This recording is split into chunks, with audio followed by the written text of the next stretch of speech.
Isso outra vez.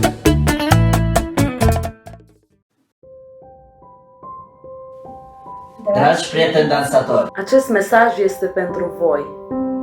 Sperăm că sunteți cu toții bine. vrem să vă spunem Că nu sunteți singuri. Suntem alături de voi.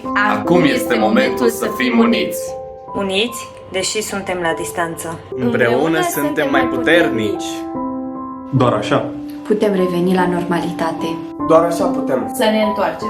La a face ceea ce ne place. să fim acolo unde ne place să fim. Alături de cine ne dorim să fim.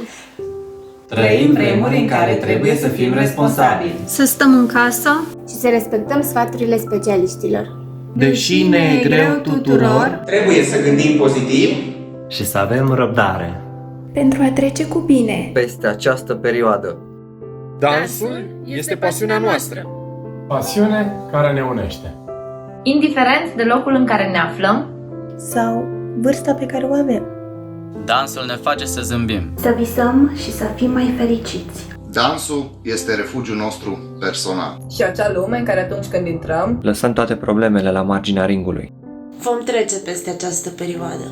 Și vom reveni mai puternici și mai ambițioși. Mai zâmbitori Și mai recunoscători. Pentru ceea ce avem. abia așteptăm să ne revedem la cursuri. petreceri sau festivaluri. Să dansăm din nou împreună. Să râdem. de fiecare experiență din minunata lume, A dansurilor latino-africane.